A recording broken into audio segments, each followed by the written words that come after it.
हरे राम राम राम हरे हरे, हरे कृष्णा कृष्ण कृष्ण हरे हरे, हरे राम राम राम। हाथ जोड़ के प्रार्थना में भाग लीजिए। पहले हम कहते हैं, आप श्रद्धा से सुनिए और सब उत्साह के साथ फिर उच्चारण कीजिए। गुरवे गौरचंद्राय राधिकाय तदालये कृष्णाय कृष्ण भक्ताय तद्भक्ताय नमो नमः। ओम नमो भगवते वासुदेवाय, ओम नमो भगवते वासुदेवाय, ओम नमो भगवते वासुदेवाय। नारायणं नमस्कृत्यं नरं चैव नरोत्तमं देवीं सरस्वतीं व्यासं ततो जयमुदीरये। नष्टप्रायेषु भद्रेषु नित्यं भागवत सेवया भगवती उत्तमश्लोकैर्भक्तिर्भवति नैष्टिकी। कृष्णाय वासुदेवाय देवकी नंदनाय च नंदगोपकुमाराय गोविंदाय नमो नमः। जय श्री कृष्ण चैतन्य प्रभु नित्यानंद श्री अद्वैत गदाधर शिवास आदि गौर भक्त वृंद। हरे कृष्णा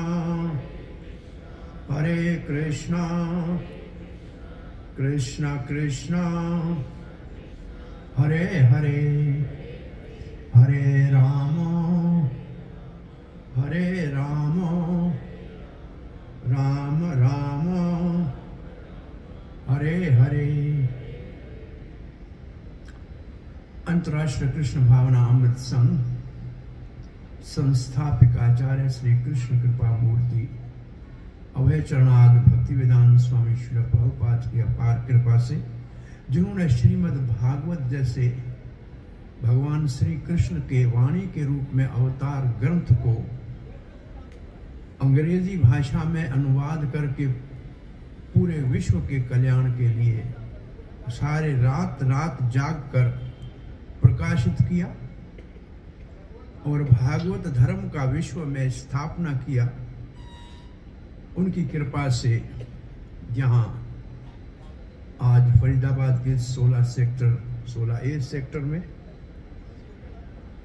सविता जी और श्रीमान बलदेव ठकराल जी के निवास स्थान पे उनके परिवार, यहाँ गिरीश जी और उनकी बहुरानी आदि सबके उत्साह के साथ आप सब सहयोगी जो इस भागवत कथा के लिए प्रतिवर्ष उत्साहित रहते हैं, और श्रीमान Amarnath Lal, SK. Khanna, SK. Agarwal, Atul Arora, doctor S.R.S. Verma, अभी सब मेरे को मिले।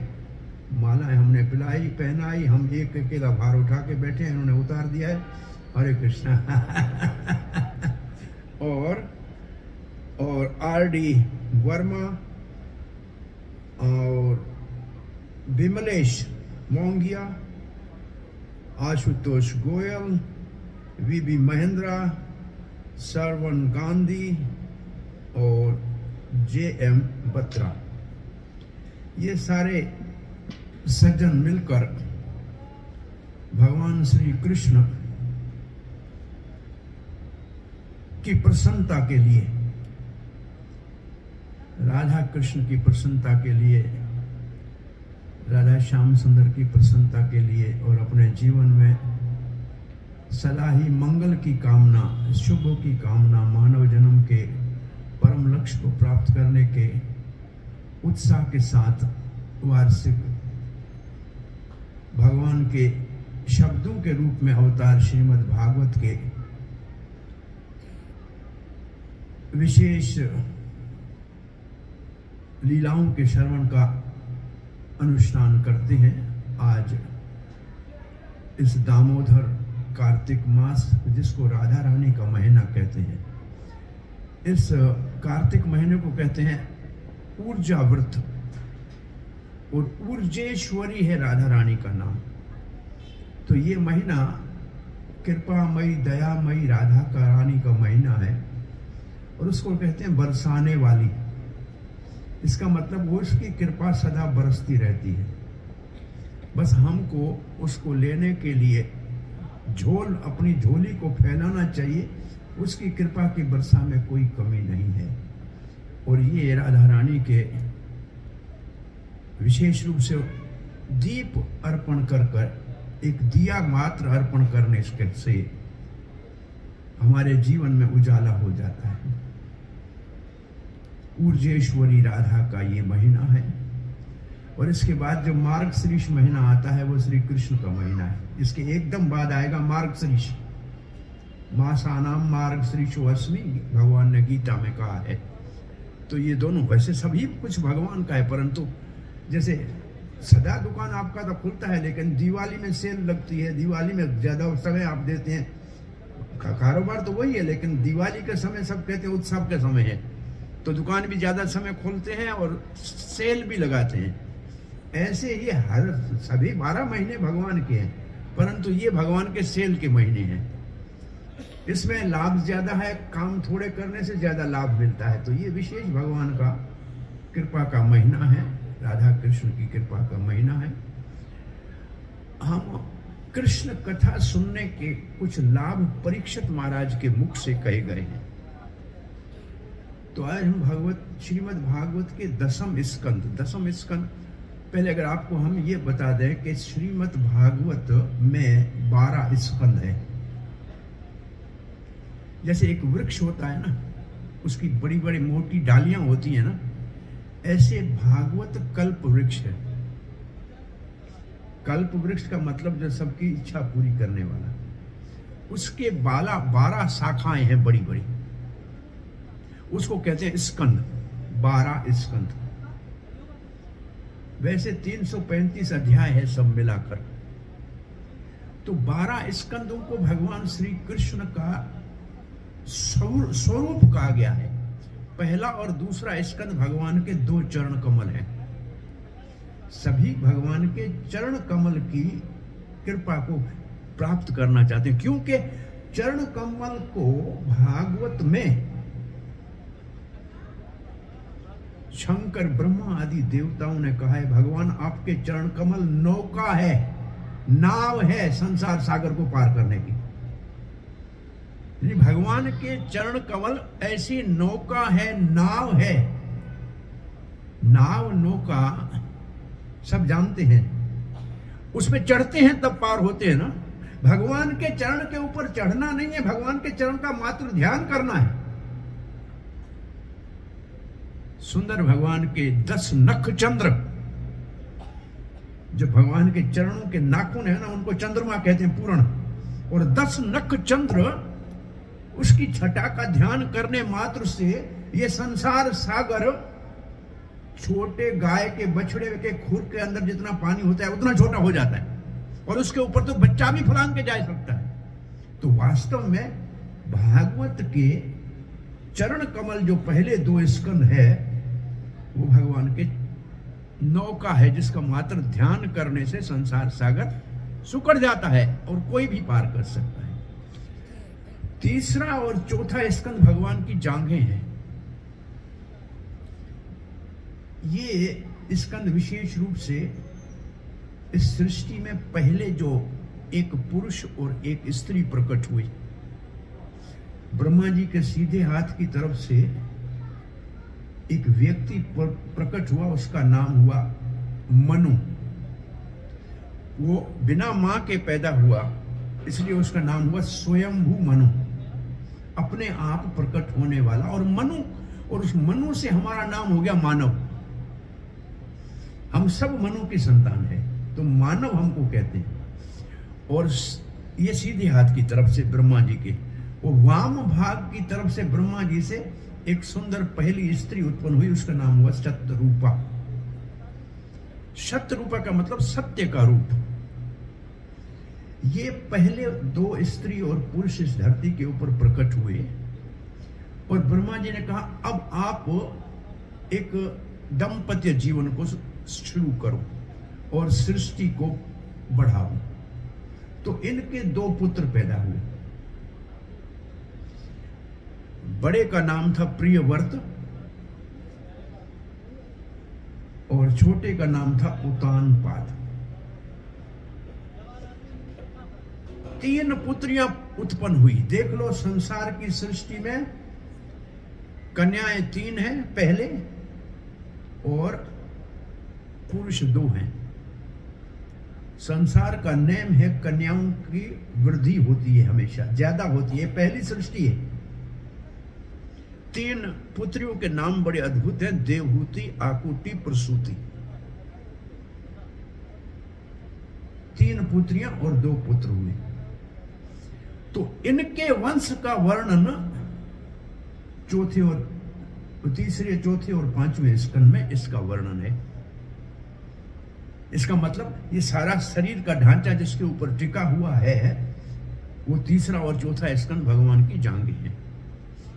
5वां स्कंद भगवान का उदर है, उदर माना जाता है। भाई सब कुछ सृष्टि तो उदर से होती है ना, तो ये जो सृष्टि है, भूगोल है, खगोल है, जो कुछ ये है, ये सब भगवान के उदर से। आप ये तो जानते ही हैं कि एक भगवान के विष्णु रूप की नाभि के अंदर से एक कमल निकलता है, उसके ऊपर ब्रह्मा प्रकट होते हैं, और कमल के डंडे में 14 लोक होते हैं, नीचे पाताल लोक और ऊपर सत्य लोक। तो ये सृष्टि, ये भगवान का उदर है 5वां स्कंद।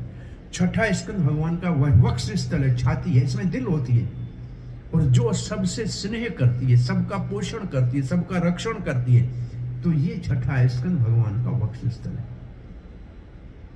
7वां स्कंद और 8वां स्कंद भगवान की 2 भुजाएं हैं, बलिष्ठ भुजाएं हैं रक्षा के लिए, इससे भगवान रक्षण करते हैं। 9वां स्कंद भगवान का बहुत सुंदर कंठ है, और 10वां स्कंद भगवान का मुस्कुराता हुआ मुख है। तो 10वां स्कंद भगवान का मुस्कुराता हुआ जो मुख है, और भागवत के 10 विषय हैं। सब्जेक्ट मैटर जो भागवत में है वो 10 हैं। भगवत गीता में 5 विषय हैं। पहला विषय है मैं कौन हूं, भागवत गीता का। दूसरा है मैं किसका हूं। तीसरा है कब से हूं। चौथा है क्यों हूं। और 5वां है छूटने का कोई रास्ता है क्या, मुक्ति कैसे हो। तो पहला गीता का विषय मैं कौन हूं, मैं आत्मा हूं। दूसरा मैं किसका हूं, भगवान कहते हैं मेरे पुत्र, मेरे संतान हो। पिता अहम अस्य जगतो माता धाता पितामह, मैं भगवान का माता हूं, पिता हूं, पालन पोषण करने वाला हूं, सब कुछ हूं। तो मैं कौन हूं, जीवात्मा हूं। स्त्री पुरुष नहीं हूं, काला गोरा नहीं हूं, देशी विदेशी नहीं हूं, आत्मा हूं। ये हमारी पहचान है। और आत्मा का स्वरूप क्या है, जीवेरा स्वरूप है कृष्णेरा नित्य दास। हम सब भगवान के, भगवान स्वामी है, हम सेवक है। तू स्वामी हम सेवक, ये सारे संतों ने इस भाव में गाया है कि भगवान स्वामी है, हम उसके सेवक हैं। किसके हैं, भगवान के हैं। कब से हैं, काल, कब से हम हैं दुनिया में, समय, उसको काल कहते हैं। काल का भगवत गीता में वर्णन है। और चौथा विषय है क्यों है, प्रकृति के 3 गुणों के कारण है। प्रकृति के 3 गुणों का नाम है सतोगुण, रजोगुण और तमोगुण। ये सारी सृष्टि प्रकृति की त्रिगुणी सृष्टि है, और हम 3 गुणों के प्रभाव में आए, तभी संसार में आके फंस गए। 3 गुणों के प्रभाव से मुक्त हो जाएंगे तो भगवान के पार्षद बन जाएंगे। बस ये इतना ही सारी जिंदगी में इतना एक ही काम करना है, 3 गुणों के प्रभाव से अपने आप को ऊपर उठाना है। तब भगवान को समझ पाएंगे, क्योंकि भगवान तो निर्गुण है, वो तीनों गुणों से परे है। और हम जब तीनों गुणों से परे होंगे तभी उसको समझ पाएंगे। और यही सारा जीवन के साधन का लक्ष्य है। और एकमात्र गीता की भाषा में प्रकृति के तीनों गुणों से मुक्त होने का रास्ता है। अविचारेण भक्ति योगेन सगुणान समतैतान ब्रह्म भूया ये कल्पते। जो अनन्य भक्ति भगवान की, भक्ति का अर्थ होता है प्रेम से सेवा करना, भगवान से प्रेम करना और भगवान की सेवा करना, इसको भक्ति कहते हैं। ये एकमात्र भक्ति है जो हमको तीनों गुणों से मुक्त करने का साधन है। ज्ञान सतोगुण की वृत्ति है, इससे ऊपर नहीं जा सकता। वो सतोगुण तक ही ले जा सकता है, इससे आगे नहीं जा सकता, क्योंकि वो है ही सतोगुण की वृत्ति। इसीलिए भागवत में लिखा है, आगे बढ़ना है तो ज्ञान को भी छोड़ना पड़ेगा।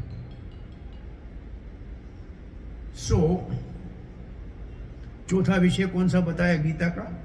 पहला जीवात्मा में, दूसरा भगवान हमारा पिता है, तीसरा काल समय बड़ा बलवान है और अनादिकाल से हम इस संसार के बंधन में फंसे हुए हैं। और चौथा है क्यों फंसे हुए हैं? प्रकृति के 3 गुणों के कारण फंसे हुए हैं। हमने उसको स्वीकार कर लिया, इसलिए हम फंस गए। माया क्या है? इसको तो माया कहते हैं, भगवान की त्रिगुणी माया इसको कहते हैं। कैसे हम फंसे? हमको फंसाया नहीं है माया ने, हम माया के चुंगल में फंस गए हैं। उदाहरण देते हैं, मदारी बंदर को कैसे पकड़ता है? एक सुराई पतले मुंह वाली में कुछ चने डाल देता है, बंदर आके हाथ डालता है और मुट्ठी जैसे भरता है, हाथ बाहर नहीं निकलता। फिर कहता है छोड़ो छोड़ो, किसी ने पकड़ा है क्या उसको? तब तक मदारी उसके गले में आके रस्सी डाल देता है, तब वो हाथ में बेचारा बाहर निकालता है। लेकिन मदारी फिर उसको शहर में घुमाता है, कहता है बाबू को सलाम करो, नाच के दिखाओ। अब इसमें किसी ने कहा कि उसको हाथ डालो बंदर को, उसने हाथ डाला और फंस गया। ऐसे माया में हम स्वयं फंसते हैं और ये मदारी की तरह फिर हमको संसार में नाचना पड़ रहा है। हम अपने बस में नहीं रह जाते। ये प्रकृति के 3 गुण हमको चलाते। एक बार शरीर लेने की हमने ठान ली तो फिर जब शरीर में जाएंगे उस शरीर का ही काम करना पड़ेगा। जैसे आप किसी एक गाड़ी में बैठ जाएं तो उस गाड़ी की स्पीड से चलना पड़ेगा, फिर आप कुछ नहीं कर सकते। भाई एक आप हवाई जहाज में बैठ गए तो ऊपर से कूद तो नहीं सकते, जैसे हवाई जहाज चलेगा वैसे चलना पड़ेगा, जहां उतारेगा वहां उतरना पड़ेगा। ऐसे एक बार आत्मा शरीर में आ गया, अगर देवता में के शरीर में आया तो देवता जैसा काम करेगा, मानव के शरीर में आया तो मानव जैसा काम करेगा, कुत्ते में शरीर में आया तो फिर भौंकना ही काम करेगा और कुछ नहीं कर सकता। तो फिर वही काम करना पड़ेगा और कोई काम है ही नहीं उसमें। हमने चॉइस करनी है कौन से शरीर में जाना है, और एक बार गए फिर जैसा उस शरीर का स्वभाव है ऐसे ही करना पड़ेगा। फिर हम कुछ नहीं कर सकते, फिर हमारे पास बस में कुछ नहीं है। इसलिए कहते हैं सब प्रकृति के बस में है, क्योंकि एक बार हमने वैसे 7 गुण में है तो देवता है, रजोगुण में है तो मानव है, तमोगुण में है तो नीचे पशु के स्तर पर है। ये 3 गुणों का बड़ा विभाजन ही है। देवता सतोगुण में होते हैं, मानव प्राय रजोगुण में होता है। वृद्धि चाहिए ना, आप सब चाहते हैं धंधा बढ़े, यही विचार है ना, संतान बढ़े, यही विचार है। तो जहां वृद्धि होती है उसको रजोगुण कहते हैं, उसका प्रभाव बहुत भारी होता है। तमोगुण पशु के स्तर का व्यक्ति हो या पशु को तमोगुण में माना जाता है। तो ये प्रकृति के 3 गुण हैं। और गाय जब पशु के शरीर में आती है ना, 84 जो जूनियां पूरी करके, तो वो फिर मरने के बाद मानव बनती है। वो होता है सतोगुण का मानव। शेर जब अपना जीवन पूरा करता है तो मानव बनता है, लेकिन रजोगुण का। और बंदर जब मरता है तो मानव बनता है तमोगुण का। तो अगर नीचे के जूनिया से कोई प्रमोशन में आता है तो ये लास्ट जूनिया है, इसके बाद मानव बनना पड़ता है। लेकिन एक मानव वापस मानव बन सकता है। अब हम मानव शरीर में हैं, अगर हमारे कर्म, अब कर्म में 5वां विषय है जो हम आपको बताने वाले हैं। अगर हमारे कर्म अच्छे हैं तो हम वापस मानव बन सकते हैं।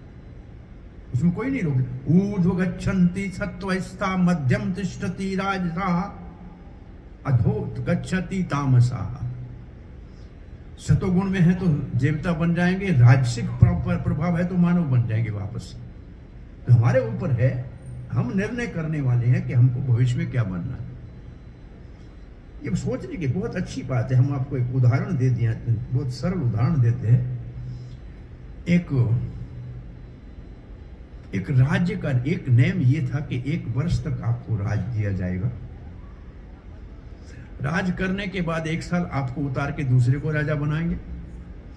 फिर आपको एक निर्धारित स्थान है वहां छोड़ के आएंगे जहां पर्वत है, घनी घाटियां हैं, जंगल है, और वहां हिंसक पशु है, और आपके जाने के बाद वापस आने का कोई रास्ता नहीं है, और आपका शरीर वहां समाप्त हो जाएगा।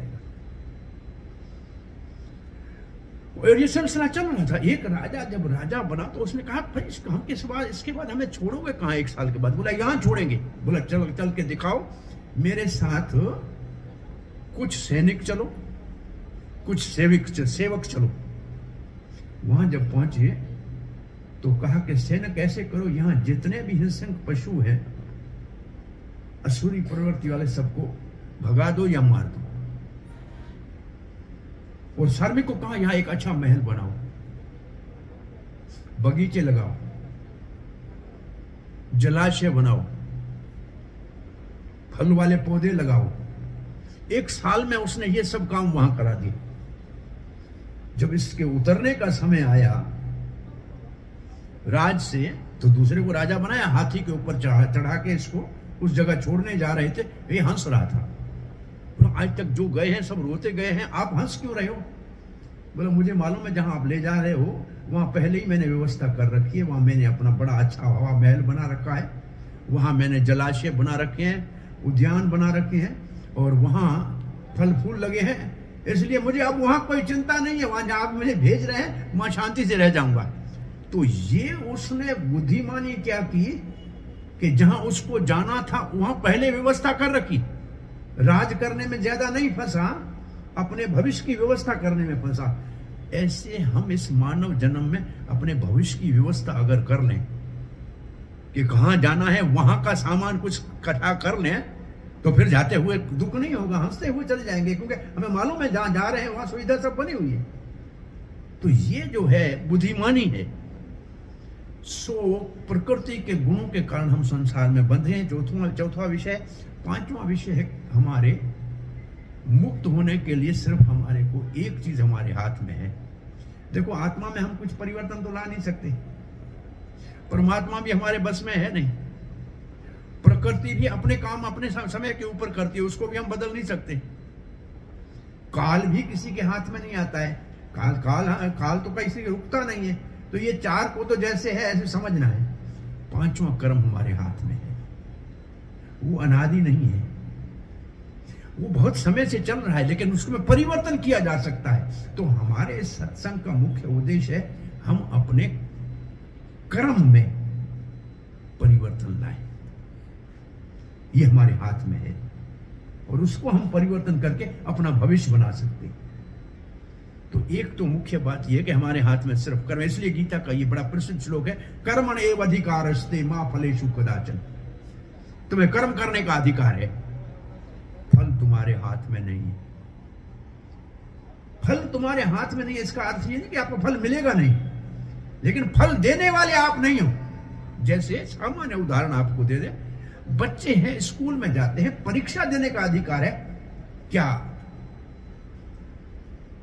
बच्चे के हाथ में है रिजल्ट देना? क्या रिजल्ट तो अध्यापक देगा ना। पढ़ने का, इस परीक्षा देने का आपको अधिकार है, लेकिन रिजल्ट आपके हाथ में नहीं, रिजल्ट देने वाला दूसरा है, और ये अच्छा है। आप सब स्कूल गए होंगे कभी ना कभी, जब परीक्षा होती है और जो कैरिकुलम पे सारे पुस्तक होते हैं याद होते हैं क्या? सब कुछ कैरिकुलम किसी को याद, फिर पास कैसे हो गए? अरे फल देने वाला कोई दूसरा था इसलिए पास हो गए। अपने आप समझो कि आपके मेरे को इतने पुस्तक पढ़ने मुझे सब नहीं आता है, मालूम है सबको नहीं आता है सब। कैसे पास हो गए? क्योंकि दूसरे ने किया। इसे भगवान फल दाता है, फलदाता भगवान है, और सबको फल देता है, सबके कर्मों का फल दे रहा है। तो कर्म करने का हमको अधिकार है, ये हमारे बस में है। अब एक कर्म होता है ईश्वर अर्थ कर्म, जैसे आप कर रहे हैं, ये भागवत का सत्संग आप रख रहे हैं, ये कर्म जो है ईश्वर अर्थ कर्म है, ये भगवान के प्रसन्नता के लिए कर्म है। ऐसे जो कर्म है इनका फल है भगवान की प्राप्ति, संसार से बंधन से मुक्ति। तो ये जो कर्म है नित्य कर्म में, ऐसे अगर हम अपने घर में भी नित्य गीता भागवत का पाठ करने का नियम बना लें, घर में छोटा सा मंदिर बना लें, घर में भगवान को, घर में रसोई में पके वो भगवान को भोग लगा दें, तो फिर हमारा घर भी वैकुंठ बन गया। जब यही घर बना दिया, मेरे को एक बात याद आ रही है। एक बड़ी उम्र का व्यक्ति बैंक में गया, लिख नहीं पा रहा था। एक नौजवान खड़ा था, उसको बोला बेटा चेक में 5,000 रुपये भर दो। उसने कहा, वृद्ध व्यक्ति, उसने भर दिया, पैसा निकाला, बोला गिनो बेटा, पूरे हैं, गिन दिए। तो पूछा उस नौजवान ने, अच्छा भला आदमी था, बोला कहाँ जाना है बाबा आपको? बोला मेरा घर वहां है, कोई आप बाहर सवारी रुकवा दो। बोला मैं उसी रास्ते जा रहा हूं, आपको छोड़ दूंगा। जब वो अपने घर के दरवाजे के पास पहुंचे तो घर की घंटी बजाई, तो पत्नी अंदर से आई और देखा कि पति गाड़ी में आए हैं, कहीं एक्सीडेंट तो नहीं हो गया। बेचारी उसको तो चिंता हो गई। तो पति ने कहा नहीं, चिंता करने की बात नहीं है, मुझे कुछ नहीं हुआ है, ये भला मानस है, इस बेचारे ने हमारी सेवा की और यहाँ छोड़ने आए हैं। तो पत्नी कहती है हम भगवान के घर में रहे, हम तो बूढ़े हैं, भगवान के घर में रह रहे हैं। अच्छा किया बेटा आपने सहायता हमारी की। तो बच्चे ने, उसको लड़के को आश्चर्य लगा, भगवान के घर में कैसे रहे? बोला दूसरे लोग मरने के बाद भगवान के घर में जाना चाहते हैं, हम तो जीते जी भगवान के घर में रह रहे हैं। इसका मतलब हमने घर भगवान का बना दिया है और घर में पूजा पाठ करते हैं। अब तो इस उम्र में और तो कुछ करना नहीं है, भगवान की पूजा कर लेते हैं, गीता भागवत पढ़ लेते हैं, भगवान के नाम का जप कर लेते हैं, तो हम तो भगवान के घर में रह रहे हैं। उस बच्चे को बड़ा दिमाग में होगा, ये तो बुद्धिमानी का प्रश्न है, मरने के बाद लोग भगवान के पास जाने और जीते जी भगवान के घर में रह रहे हैं। ये भावना कितनी बड़ी है।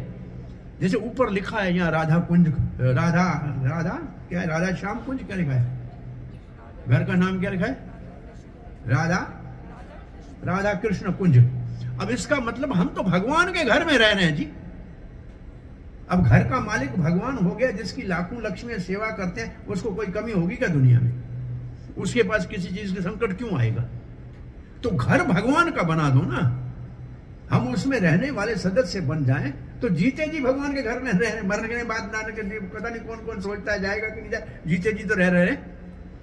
तो ये बहुत बड़ी बात है कि घर को भगवान का मंदिर बना लेना चाहिए। विषय हमारा ये था कि भागवत में 10 विषय हैं। हमने गीता के 5 विषयों का आपको वर्णन किया।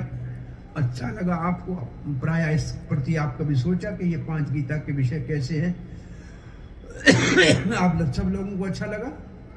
बोलिए जरा, अच्छा लगा तो हमारे साथ हरे कृष्णा कृष्ण कृष्ण हरे हरे, हरे राम राम राम हरे हरे। तो ये गीता का सार बता दिया आपको। गीता का सार गीता के ऊपर लगे हुए फोटो में है। गीता के बाहर कौन सा फोटो लगा हुआ है? एक रथ है, उसमें ऊपर अर्जुन बैठा है, नीचे रथ चलाने की जगह पे कृष्ण बैठा है। कृष्ण के हाथ में घोड़ों की लगाम है और कृष्ण सारथी की जगह पे बैठा है। एक हाथ में लगाम है, एक हाथ में चाबुक है। यही है ना? ये गीता का संदेश है। ये हमारा शरीर जो है ना, ये रथ है, ये हमारी गाड़ी है। जहां अर्जुन बैठा है वहां हम आत्मा के रूप में इस गाड़ी में बैठे। गीता में इस शरीर को गाड़ी ही कहा गया, यंत्र रूढ़ानी माया। ये यंत्र है, गाड़ी है, इसमें हम बैठे हैं अर्जुन की जगह पे। ये जो हमारे इंद्रियां हैं जिनके द्वारा हम चलते हैं, आंख से देखते हैं। अच्छा, मैं अगर आपसे पूछूं हम चलते कैसे हैं तो आपका उत्तर क्या है? हाँ जी, पैर से आप कहते हैं, अच्छी बात है। बिना आंखों के पैर से चल सकता है क्या कोई? पहले देखते हैं आगे, फिर चलते हैं। देखते हैं आंख से, चलते हैं आंख से। अब देखते किससे अगर आपसे पूछूं तो? आंख से नहीं देखते, रोशनी से देखते हैं। रोशनी नहीं, आंख होते हुए भी नहीं देख सकते, सूर्य की कृपा से देख रहे हैं। अपने अंधेरे में तो हम अपने आप को ही नहीं देखे ना। तो ये बहुत बड़ी बुद्धि से समझने की बातें हैं। चलते हैं आंख से, इसलिए नेता कहा जाता है समाज में, जो सबको ले चले। नेत्र से शब्द निकला हुआ है, नेता। नेत्र शब्द, जो नेता है ना, वो शब्द नेत्र से निकला है। इसका मतलब समाज की आंख, जो समाज को सही रास्ते पे ले चले।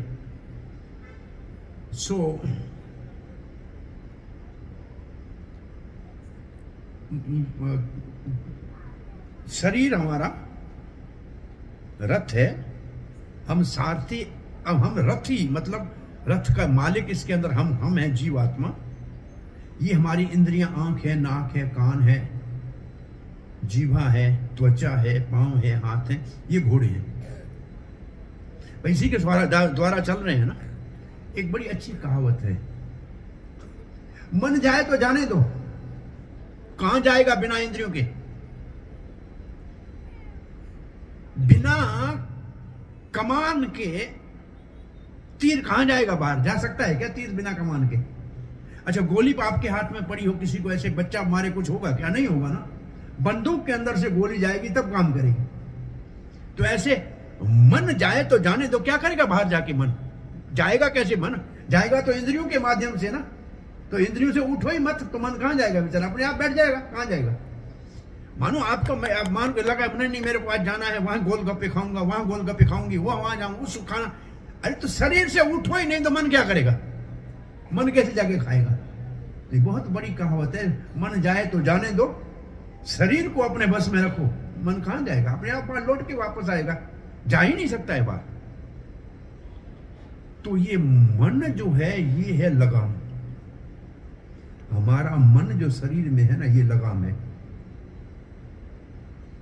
और अर्जुन ने लगाम कृष्ण के हाथ में दिया है। और जहां कृष्ण बैठा है वो सारथी की जगह, उसको बुद्धि कहते हैं। हमारे को जो बुद्धि है ना, भगवान ने दी है, इंटेलिजेंस जो दिया है, वो सारथी है हमारा। मन लगाम है, इंद्रियां घोड़े हैं। अब गीता का संदेश क्या है? बुद्धि में कृष्ण को बिठा दो और मन कृष्ण के हाथ में दे दो, तो आप इस शरीर से सही रास्ते पे चल जाओगे। और गीता में दो ही चीजें भगवान ने हमसे मांगी है। धन मांगा नहीं है, जमीन मांगी नहीं है, सबका स्वामी वही है। हमको कहा है मन और बुद्धि मुझे दे दो। मयि अर्पित मनो बुद्धि मयि मनाधस्त्व मयि बुद्धि निवेशय। बुद्धि में मुझे निवास कराओ, मन है मेरे हाथ में दे दो। अगर मन भगवान के हाथ में है तो कहीं भटकेगा क्या? हमारा मन तो भटकता है, लेकिन भगवान के हाथ में। और चाबुक क्यों रखा है भगवान ने? इंद्रियां भागे ना। इंद्रियां घोड़े हैं ना, घोड़े तो बगैर चाबुक के नहीं कंट्रोल में आएंगे। संयम में रखना भगवान का काम है। और शास्त्र भगवान ने संयम में रहने के लिए हमको दिया है। शास्त्र दिया है कि हम संयम में रहें। तो इसलिए भगवान ने संयम में रहने के, इसलिए एक भक्त बहुत अच्छा भजन गाता है, देखो इंद्रियों के न घोड़े भगे, इनको संयम के कोड़े लगे। गोविंद गोपाल गाते चलो, हरि नाम का खजाना लुटाते चलो। दुख में भूलो नहीं, सुख में फूलो नहीं, हरि नाम का खजाना। तो देखो इंद्रियों के न घोड़े भगे, इनको संयम के कोड़े लगे। और ये काम कौन कर रहा है? कृष्ण कर रहा है। और जो कृष्ण अर्जुन का सारथी बना था, वो हम सबका सारथी बनने को तैयार है। हमने बुद्धि में उनको बिठाना है। और जिस बुद्धि में भगवान बैठते हैं, उस बुद्धि को कहते हैं भागवत के शब्दों में सती मति। सती मति मुकंदे। जो बुद्धि भगवान में लगे वो बुद्धि सती है। इसका मतलब बुद्धि ने भगवान को चुन लिया। इसलिए बुद्धि के लिए एक शब्द है मति। जैसे मतदान देते हैं ना, तो हम किसी को चुनते हैं ना, तो बुद्धि में हमने कृष्ण को चुन लिया, वो हमारे सारथी बन जाए, तो उसको कहते हैं सती मति। मति बुद्धि के लिए दूसरा शब्द है शास्त्र में, मति। और भीष्म पितामह भागवत में एक ऐसे महापुरुष हैं, ऐसे युग पुरुष हैं, जो कृष्ण को कहते हैं मेरी बुद्धि को आप ले लो। इति मति उपकल्पिता वित्रषणा भूमने। मेरी बुद्धि में कोई दुनिया में फंसी नहीं है, कुंवारी कन्या है। कृष्ण इसको आप स्वीकार कर लो, इसका पानी ग्रहण कर लो। मेरी बुद्धि दुनिया में कहीं नहीं फंसी है। उदाहरण है सिर्फ भीष्म, जो बुद्धि अपनी भगवान को दे रहे हैं। गोपियां उदाहरण है जो अपना मन कृष्ण को दे रही हैं। गोपियों ने अपना मन कृष्ण को दे दिया। उद्धव जी आए, कहा मन लगा, बोला मन एक ही था, कृष्ण को दे दिया, अब दूसरा कहां से लाए? अब जब मन ही नहीं है तो परेशानी कहां है? परेशानी है ही नहीं। सो ये अर्जुन है ऐसा उदाहरण, आप देख लीजिए, जिसने मन और बुद्धि दोनों भगवान को दिए हैं। लगाम भी अपना रथ का भगवान को दिया और सारथी के जगह पे भगवान को, तो बुद्धि में भगवान को बिठा दिया और अपना मन भगवान के हाथ में दे दिया। ये है वास्तव में हमारे जीवन में बुद्धि में भगवान को बिठाना है। वो बैठने के लिए तैयार है, वैसे भी बैठने के लिए हमारे हृदय में बैठे हैं, बुद्धि में लाके बिठा दो।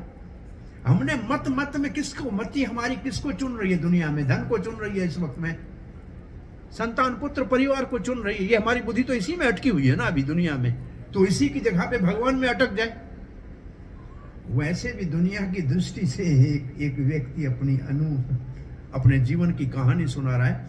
और जब मैं बच्चा था तो मैंने एक लॉकेट बनाया था, उसमें माता पिता का फोटो लगा दिया था, दिल वाला लॉकेट बना था। माता पिता का फोटो लगाया क्योंकि माता पिता पालन पोषण करते थे। 22 साल का हुआ तो माता पिता वाले फोटो को हटा के पत्नी का फोटो लगा दिया। ये भी स्वभाव है, क्योंकि उसके बाद तो वही हमारी सेवा करने वाली। फिर 20-30-40 साल का हुआ, बच्चा हो गए, फिर बच्चों का फोटो लगा दिया। बच्चों में प्रेम ज्यादा हो गया। पूरा बच्चों की शादी हुई, घर छोड़ के चले गए, तब मैं सोचा अब किसका फोटो लगाऊं, वही कोई नहीं है। और फिर राधा कृष्ण का फोटो लगा दिया, कृष्ण का फोटो अब लगा दिया लाके।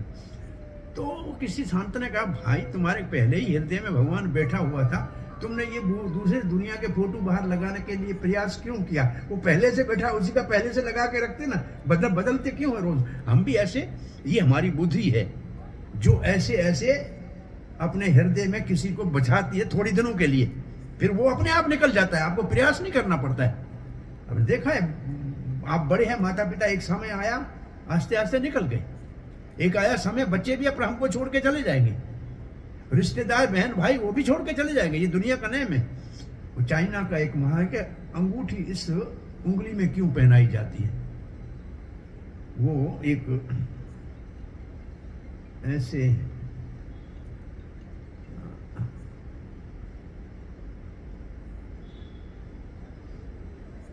जिस अंगूठी में पहनाई जाती है अंगूठी, उसको ऐसे पकड़ते हैं, दिखाओ, फिर कहते ये माता पिता है, देखो समय आया तो अलग हो गए, चले जाएंगे ना। ये बच्चे हैं, बड़े होके चले जाएंगे। फिर कहते हैं कि ये देखो, ये जो दो हैं, ये जो बड़ी अंगुली है ना, इसको अलग करो, बोला ये बहन भाई हैं, चले जाएंगे। अब ये जो है तीसरे नंबर वाला, इसको अलग करके दिखाओ। ये नहीं होती है, अलग करके देखना, कभी नहीं होंगे। एक इसको दबाना है, बीच वाला नंबर 2 को ऐसे नीचे कर दो। छोटी अंगुली भी अलग रखो, अलग हो जाती है, जब हो रही है ना। बड़े अंगूठे भी अलग हो रहे हैं और ये इंडेक्स भी अलग हो रही है, परंतु ये अलग करके दिखाओ, नहीं होगी। ये जो है इसको बंद करके इसको तीसरी नंबर जिसमें रिंग फिंगर को अलग करो, नहीं होगी। इसका मतलब अंगूठी इसलिए पाते हैं कि ये स्त्री पुरुष अलग नहीं हो सकते, इनको आजीवन साथ रहना है, ये अलग नहीं हो सकते। और वास्तव में ऐसे भगवान को हम अपना स्वामी बना लें तो हम कभी भगवान से अलग नहीं हो, तो ये सबसे अच्छी रिंग है जो पहन ले। एक भक्त था हमारा, 6 महीने मंदिर में आया नहीं। हमने पूछा कहाँ गए थे? बोला क्या कहें प्रभु, हमारी मंगनी हो गई, शादी भी हो गई। और दिखा रहा था, बोला ये हमारी एंगेजमेंट रिंग है और ये हमारी मैरिज रिंग है। हमने बोले तो खुश हो गए। बोला प्रभु जी इतनी बात नहीं है, एक और रिंग पहनी जाती है शादी के साथ, वो किसी को दिखती नहीं है परंतु सबको पहननी पड़ती है। मैंने कौन सी भाई बताओ? बोला सफरिंग। बोला एक रिंग है जो बिन बुलाए उंगली में आती है और सफरिंग उसको कहते हैं, वो दिखती किसी को नहीं है लेकिन सबके गले में पड़ जाती है। तो ये हम कह रहे थे सब छोड़ने वाले हैं, जिसका फोटो रखना चाहिए वो तो भगवान का फोटो हृदय में रखना चाहिए। ये हो गया बुद्धि में भगवान को बिठाना, और भगवान बुद्धि में आते ही हमारे मन को अपने आप बस में कर लेंगे, हमें कुछ नहीं करना पड़ेगा। भगवान का काम ही है मन संयम में रखना, और कोड़ा हाथ में है, नहीं मानेंगे तो इंद्रियों को सीधे रास्ते पे चला लेंगे। सो भागवत के 10 विषय जो हम आपको बता रहे थे, ये थोड़ा सा टेक्निकल शब्द थे लेकिन फिर भी एक दिन तो सीखना ही चाहिए ना। भागवत का पहला विषय है सर्ग। सर्ग का मतलब होता है भगवान के द्वारा सृष्टि। भगवान सृष्टि कैसे करते हैं इसको कहते हैं सर्ग। और दूसरा है विसर्ग, विशेष सृष्टि ब्रह्मा कैसे करते हैं, ब्रह्मा जी की सृष्टि, उसको विसर्ग कहते हैं। तीसरे स्कंद में स्वर्ग का वर्णन है, सर्ग कैसे है। सर्ग का मतलब सृष्टि करना, ये स्वर्ग हेवन वाला नहीं, यहां सर्ग का अर्थ है सृष्टि करना, विसर्ग का अर्थ है विशेष सृष्टि। अब मैं आपको सरल उदाहरण देके इसका समझाऊं। हमारे घर में उत्सव है, हमने सामान तो बाजार से लाना है, चीनी लाए, आटा लाए, गेहूं लाए, चावल लाए, घी लाए, सामान तो हमने दे दिया। फिर हलवाई को बुलाया, हलवाई ने उसमें से कचौरी भी बना ली, समोसे भी बना लिए, हलवा भी बना लिया, पूरी भी बना ली। तो जो सामान देने वाला है वो है स्वर्ग, और जो अलग अलग का मिठाइयां बनाने वाला है वो है विसर्ग। तो इसका अर्थ ऐसे समझ लिए, एक इंसान बनाना है, मान लो इंसान का कोई भी जीव बनाना है, तो उसमें एक तो आत्मा तो चाहिए, तब तो जीव चलेगा, नहीं तो चलेगा नहीं ना, बिना आत्मा के तो चलेगा नहीं। अच्छा आत्मा तो चाहिए ना। फिर किसी को देवता बनाना है, किसी को कुत्ता बनाना है, उसके लिए उसके कर्मों का चिट्ठा तो चाहिए ना। कर्मों का चिट्ठा क्या है वो कौन देगा? दूसरी बात। तीसरी बात, जिस चीजों से शरीर बनता है वो मसाला कौन देगा? ये 3 चीजें भगवान देते हैं। आत्मा भगवान का अंश है, भगवान देते हैं। आत्मा के कर्मों का चिट्ठा भगवान देते हैं, और शरीर बनाने की सामग्री भगवान देते हैं। जल, आकाश, वायु, ये अग्नि, जो भी शरीर में हमारे 5 तत्व, ये तो भगवान देते हैं ना। तो ब्रह्मा जी क्या करते हैं? वो रीअसेंबल करते हैं और 84 दुनिया बना देते हैं। आधुनिक भाषा में समझो, ब्रह्मा जी के पास बहुत बड़ा एक कंप्यूटर है। ब्रह्मा जी एक जीव को अंदर डालते हैं, उसके कर्मों को अंदर डालते हैं, तो आता है बड़ा उदार था, दानी था, देने वाला था, अच्छे कर्म करता था। ब्रह्मा जी को सब देखा, फोटो निकल आएगा, देवता जैसा था। तो ब्रह्मा जी क्या करेंगे? वो 5 तत्व वाला मसाला अंदर डालेंगे और फिर दबाएंगे तो देवता बाहर निकल आएगा। कुछ नहीं किया ब्रह्मा जी ने, क्या किया? जीव डाला, उसके कर्म डाले और मसाला डाला और बाहर निकल गया देवता। एक और व्यक्ति का जीवन आत्मा को अंदर डाला, उसके कर्म डाले, सारा दिन मजदूरी करता था, सुबह से शाम तक। कभी न सत्संग किया, न कभी साधु सेवा किया, केवल काम, केवल काम, केवल काम। ब्रह्मा जी कहता तो गधे की तरह सिर्फ मजदूरी में लगा हुआ था, कुछ बुद्धि का उपयोग नहीं किया। मसाला वही डालेगा लेकिन दबाएगा, गधा बाहर निकल आएगा। तो ब्रह्मा जी को ऐसे करना है। उड़ते हवा में उड़ने की बड़ा शौक था इसको, हाँ, वो पैराशूट में उड़ता था। कोई बात नहीं, अभी इसको बना दो, कबूतर उड़ता रहेगा।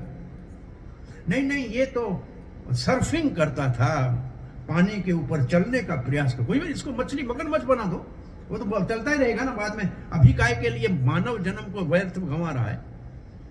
ये काम मानव जन्म के लिए तो नहीं है ना। बहुत से लोग देखे करते रहते हैं। जैसे प्रभुपाद जी जा रहे थे समुद्र किनारे, एक व्यक्ति ऐसे कर रहा था, वो घूम के आए, 1 घंटा उधर ही पानी के ऊपर चल रहा था। बोले कर क्या रहा है? बोले ये सर्फिंग कर रहा है। सर्फिंग करना मतलब पानी के ऊपर, और किसी आगे से तेज भागने वाला कोई नाव चलेगा, पीछे खड़ा खड़ा पानी के ऊपर चलेगा। प्रभुपाद के इतना समय मानव जन्म का व्यर्थ गंवा रहा है। यही करना था तो मगरमच्छ बन जाता, मछली बन जाता। काय के लिए टाइम खराब कर रहा है इंसान के जन्म का? इंसान को ये करने की बात है क्या? वो देखा एक आदमी ऐसे कर रहा है सुबह से शाम तक। 2 घंटे के बाद प्रभुपाद जी बोले क्या कर? बोला मछली पकड़ रहा है। बोले मानव जन्म में मछली पकड़ना है? मछली खुद बनता है तो मछली को अंदर ही खा लेती है, बाहर आने की जरूरत क्या है? तो मानव का जन्म क्यों व्यर्थ में गंवा रहे भाई? तो ये सर्ग और विसर्ग आपको समझ में आया? दो सामान देने वाला जीव आत्माओं और उनके कर्म देने वाला भगवान। इसको कहते हैं भगवान की सृष्टि कैसे होती है? जब वो देते हैं तब होती है। और विसर्ग का मतलब ब्रह्मा जी कैसे 84 लाख दुनिया बनाते हैं, आकृतियां, प्रकृतियां, संस्कृतियां, ये तो ब्रह्मा बनाता है। तो रीअसेंबल सब चीजों का ब्रह्मा जी करते हैं। ये 2 विषय है भागवत में। किसी भी पुराण को तब पुराण कहेंगे जब उसमें 10 विषय होंगे, नहीं तो वो पुराण नहीं होगा। और फिर उपपुराण, छोटा पुराण हो जाएगा शास्त्र का, फिर उसका वो मूल नहीं रहेगा। तो 2 ये तो आपको समझ में आया, सर्ग विसर्ग तो समझ में आया, आसान सा है। लेकिन इतना मालूम होना चाहिए कि सृष्टि करने के लिए सामान भगवान देता है और शरीर ब्रह्मा जी बनाता है। इसलिए ब्रह्मा जी को सृष्टिकर्ता कहते हैं। फिर तीसरा विषय है स्थान। अगर सृष्टि करनी है तो जगह चाहिए ना, तो भूगोल का पता होना चाहिए ना, कहां सृष्टि होती है। तो और ज्यादा तो नहीं, एक आपको सरल भागवत के 5वें स्कंद के अंदर से बता दें, हम कहां रहते हैं, हमारी एड्रेस क्या है। हम रहते हैं जम्बू द्वीप में। हम रहते हैं जम्बू द्वीप में। जम्बू द्वीप में 9 वर्ष है।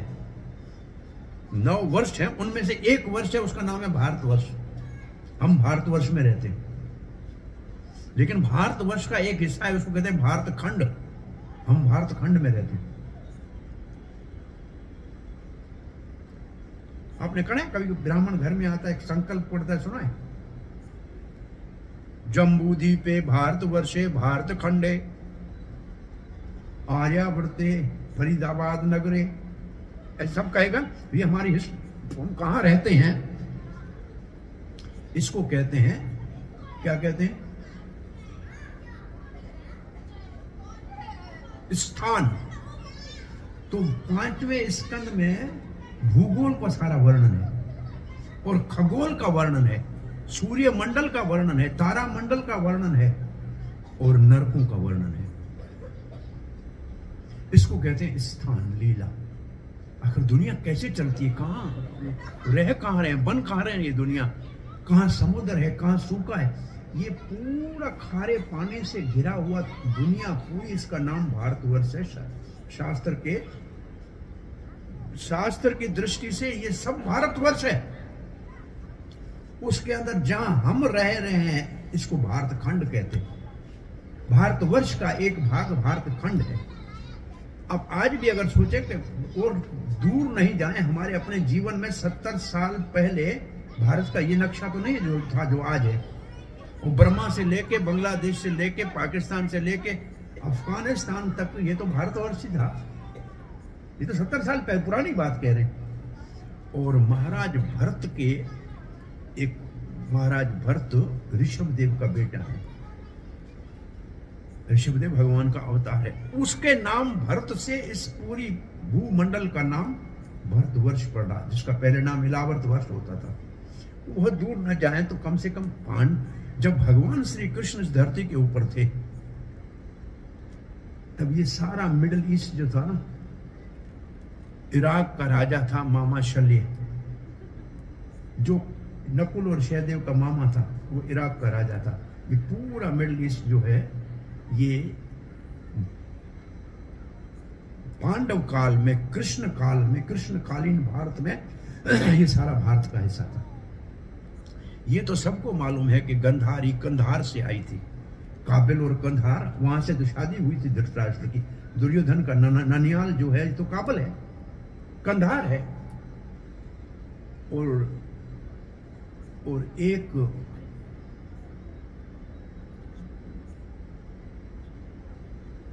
महाभारत युद्ध में भाग लेने के लिए बहुत बड़ी सेना लेकर दुर्योधन के पक्ष में लड़ रहे थे भगदत्त, ये चाइना से आए थे। ये भारत था। थाईलैंड, मलेशिया, इंडोनेशिया, फिजी, इसको श्री देश क्षेत्र कहते थे। 500 साल पहले इसको ये श्री क्षेत्र था। ये भारत का हिस्सा था जी। ये तो दक्षिण भारत के राजाओं का राज वहां तक फैला हुआ था। ये भागवत में ये हिस्ट्री जो जाग्राफी है, वो ये जाग्राफी ऐसी है पुरानी। हम सुकड़ के अब थोड़े हो गए और बात है, लेकिन ये सब भारत का पुराना विभाग अंश था। भारत तो वैसे सारी पृथ्वी का नाम है। तो इसको कहते हैं स्थान लीला। और स्थान के बाद आता है पोषण। बगीचा अगर माली लगाता है तो उसमें पानी भी देगा, छटाई भी करेगा, कटाई भी करेगा, कहीं पोषण करेगा, खाद डालेगा। ऐसे दुनिया भगवान बनाते हैं तो उसका पोषण भी भगवान करते हैं। कहीं जल दे के पोषण करते हैं, कहीं छांटी करके पोषण करते हैं, कटाई भी करनी पड़ती है। तो ये पोषण भगवान का काम है। इसको कहते हैं ये चौथा विषय है भागवत का, पोषण। और पांचवा विषय है भागवत का, दुनिया बनाई है तो उसका संचालन भी चलाना चाहिए ना।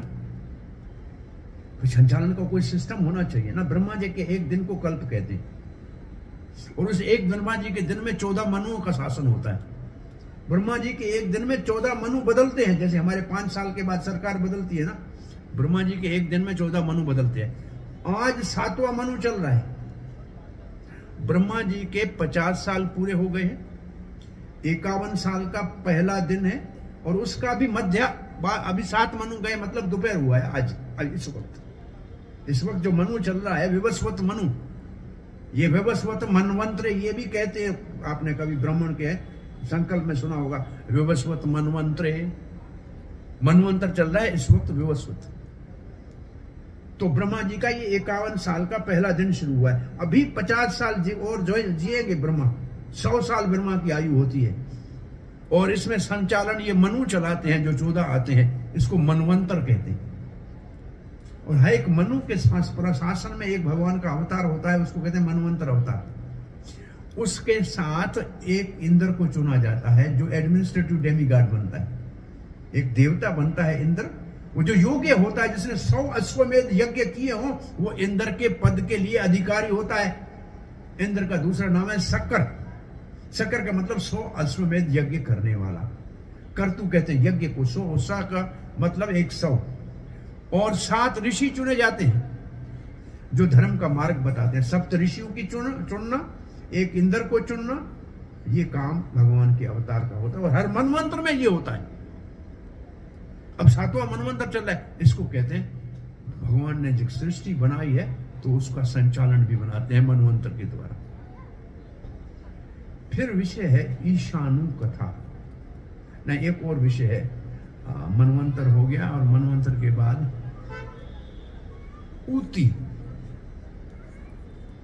ऊती या कर्म वासना। जैसे कपड़े बुनते हैं ना, तो हॉरिजॉन्टल धागे चाहिए, वर्टिकल धागे चाहिए, मिलाएंगे तब उसके बाद कपड़ा बुनना हो। बच्चों का स्वेटर बनाओ तो बुनना पड़ता है, छोटा हो बड़ा हो। ऐसी दुनिया में सृष्टि जो होती है उसके लिए कर्म वासना से होती है, कर्म की वासना से होती है। कुछ सात्विक कर्म की वासना होती है, कुछ देवता जैसे कर्मों की वासना होती है, कुछ असुर जैसे कर्म होते हैं, और कुछ मानव जैसे कर्म होते हैं। तो 7वें स्कंद में 5 अध्यायों में हिरण्याकश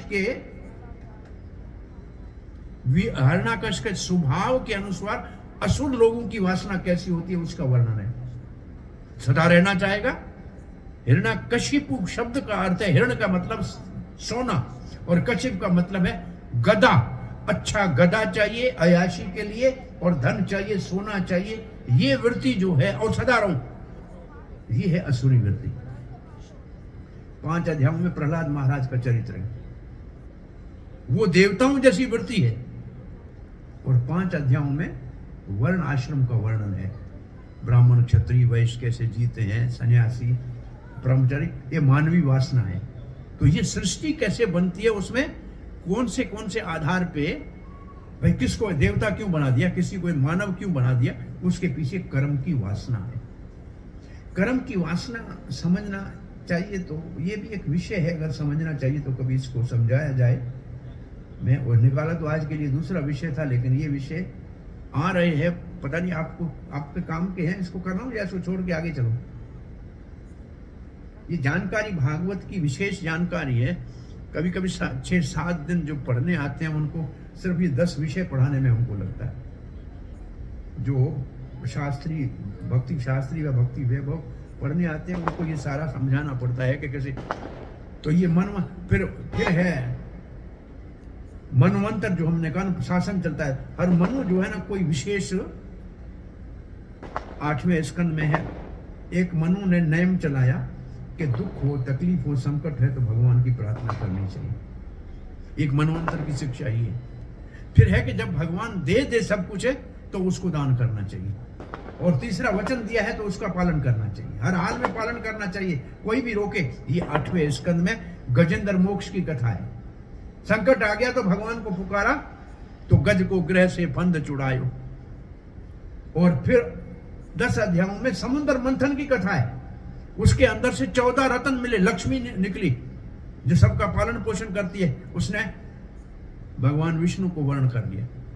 कामधेनु गाय निकली, देवताओं को दे दी ताकि धर्म का पालन हो सके। और फिर निकला अमृत, मिला देवताओं को। और 14 रत्न निकले, वो बांट के सब निकले। जो निकला सब बांटा गया, किसी ने नहीं रखा उसको। तो भगवान ने सब कुछ उन काम किया है। समुद्र मंथन का सब भगवान, 5-5 अवतार भगवान के समुद्र मंथन में हुए। जो निकला दान कर दिया। और फिर बलि महाराज का चरित्र है। वचन दिया था भगवान वामन देव को, 3 पग जमीन दूंगा। और वामन देव इतने बड़े हुए, पहले पांव में पूरी धरती नाप ली, दूसरे में पांव में जाके आकाश नाप लिया।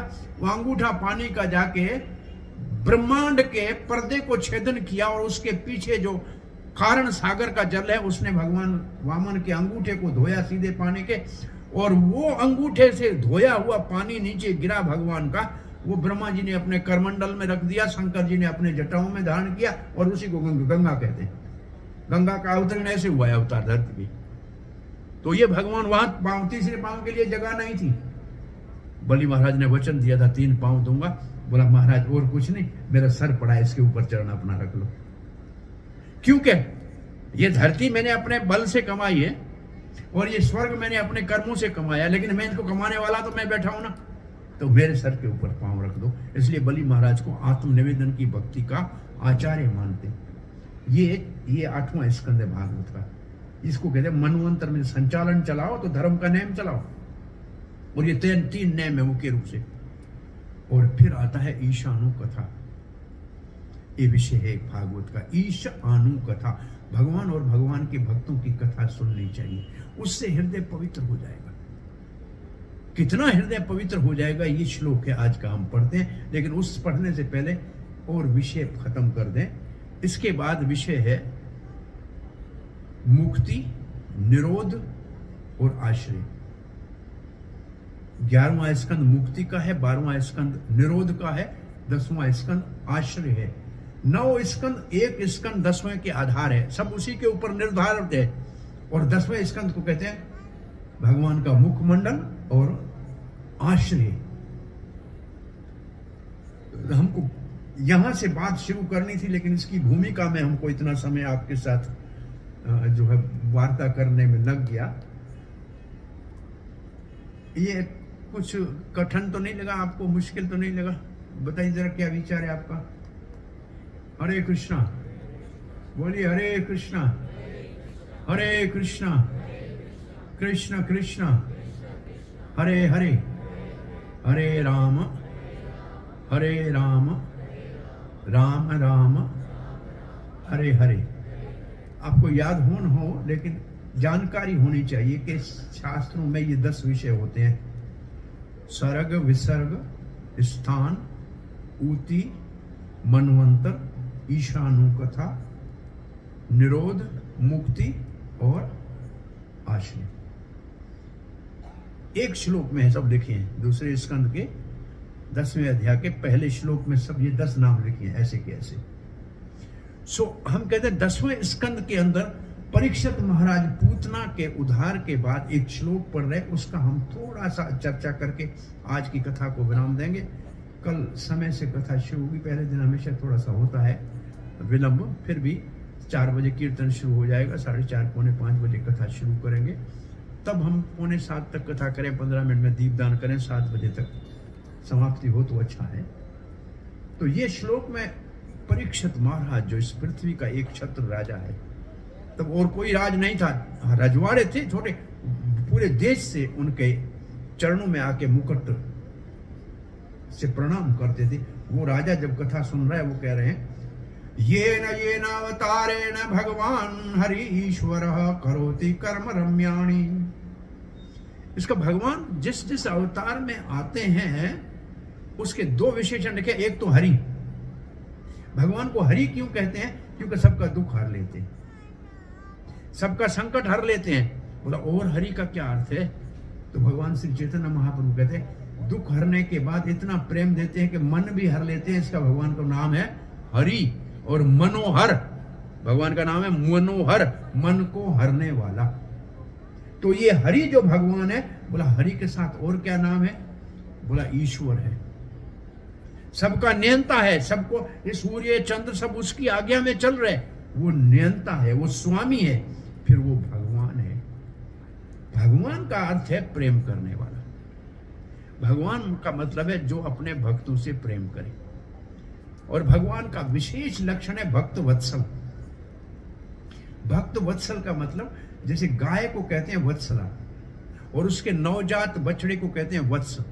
जैसे गाय बछड़े को जन्म देते चाट के उसको साफ करती है, उसके ऊपर जो मल होता है, रक्त होता है, पीप होता है, जबान से चाट के साफ करती है। ये गाय का काम है।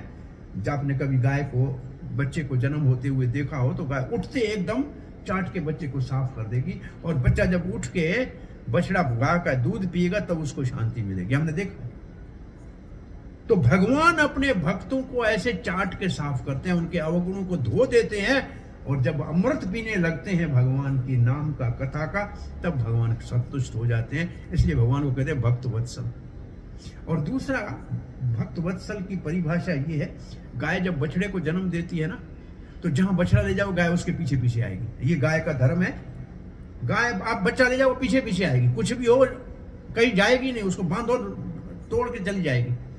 और बिना बछड़े के लाने के लिए 100 प्रयास करो, चलेगी नहीं। ऐसे भगवान भक्त वत्सल है, जहां भक्त जाएगा उसके पीछे भगवान भागते हुए चले जाएंगे। उससे इतना स्नेह करते हैं, उसको अकेला कभी नहीं छोड़ते। हमको आश्चर्य लगता है, आज जगन्नाथ रथ यात्रा हो रही है हमारे दिल्ली के मंदिर के अंतर्गत। सो प्रभुपाद जी यहाँ से भगवान के भक्त है, अमेरिका चले गए, और ये 67 की बात है। 65 में प्रभुपाद जी अमेरिका गए थे, 67 की बात है। उस समय किसी को कोई कंसेप्ट नहीं था। प्रभुपाद की एक शिष्या थी, वो किसी ऐसे दुकान में गई जिसमें भारतीय सामान बेचा जाता था। उसने को पता नहीं अंदर से बैठे हुए परमात्मा ने क्या प्रेरणा दी, उसने मूर्तियां देखी 2, हाथ ऐसे थे, आंख खुली हुई थी, उसको अच्छी लगी। और उस जमाने में कैमरा तो होती नहीं थी जो आजकल है कैमरा। उसने लेडीज पर्स में उठा के डाल दिए, खरीदा भी नहीं, उठा के डाल दिए और लाके प्रभुपाद की टेबल के ऊपर रख दिया। प्रभुपाद जी आए टेबल के ऊपर, उनको देखा, प्रणाम किया, दंडवत प्रणाम किया। तो सब कहते प्रणाम कर रहे हैं, प्रभुपाद जी है क्या? बोले जगन्नाथ है, ये बलदेव है। नहीं अकेली ला, एक उठाए किया, बोला ये जगन्नाथ भगवान है।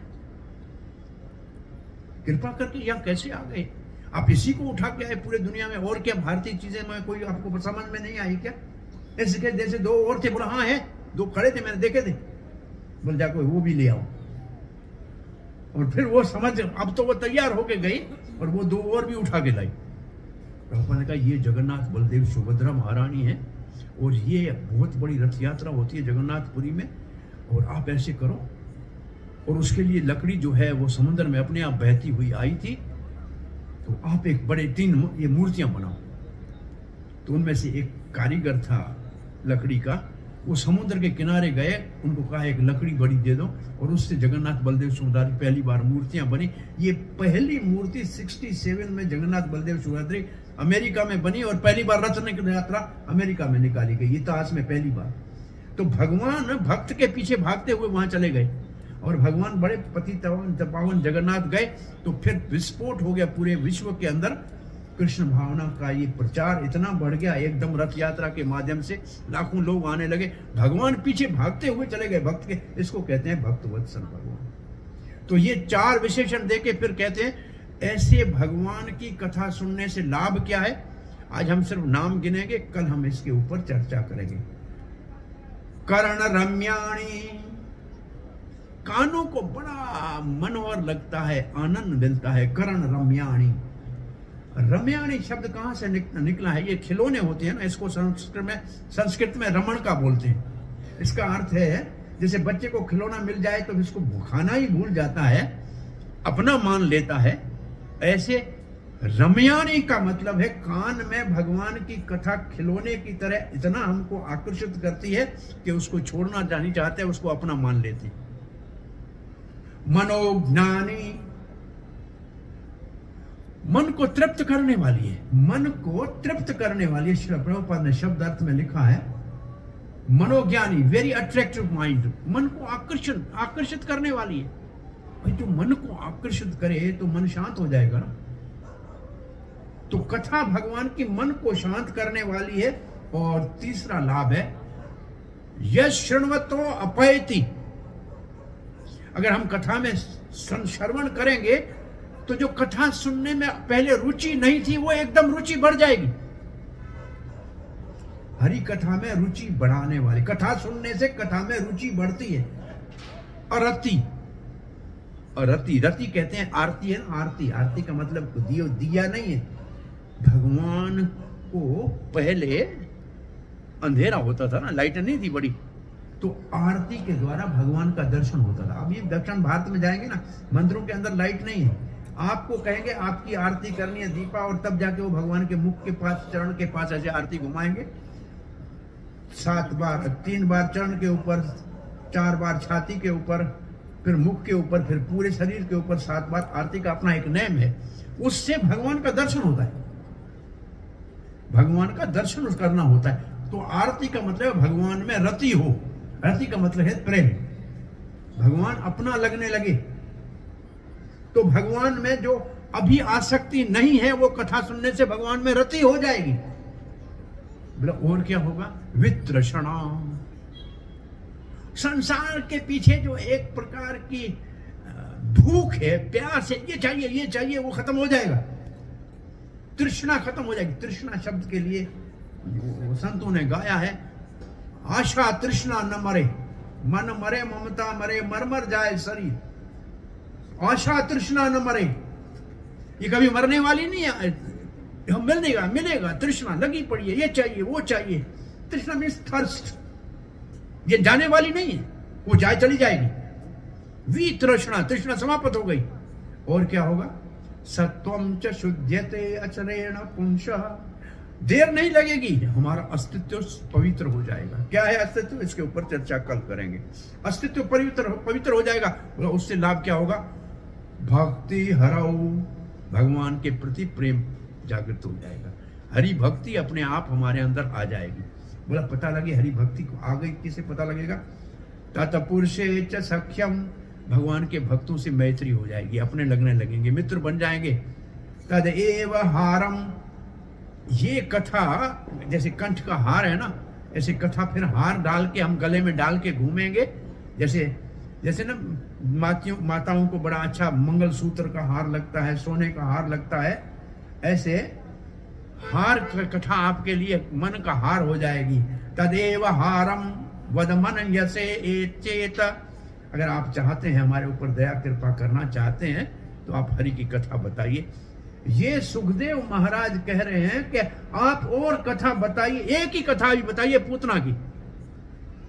पूतना का भगवान ने कैसे उद्धार किया, एक कथा बताइए सिर्फ। और एकदम कहते हैं नहीं आप और कथाएं बताएं, क्योंकि इससे इतने लाभ है कथा के।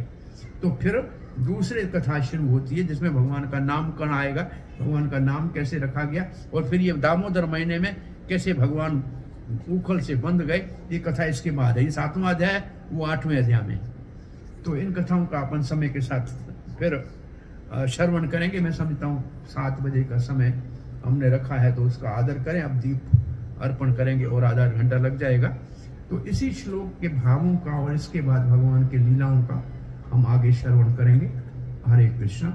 आपका कोई प्रश्न हो, जिज्ञासा हो, तो आप पूछ सकते हैं और राय भी दे सकते हैं। आपके आज आपको पता नहीं अपने अंदर से कैसे निकला, हमने कोई विचार करके नहीं आए थे, जो अंदर से निकला वो आपके सामने परोस दिया कि इससे आपको कुछ लाभ हुआ, ऐसे लगता है। कुछ आप जो आज की कथा हुई, कुछ इसमें आपको लगा कि आपके काम का है। 5 गीता के विषय, 10 भागवत के विषय, तो थोड़ा सा एक जानकारी भी जीवन में आवश्यक है, तभी भगवान में और प्रेम बढ़ेगा।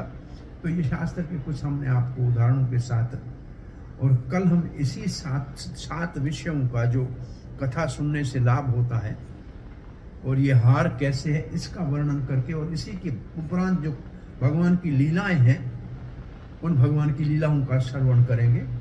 और शक्टासुर, तृणावर्त, और फिर भगवान का नामकरण, फिर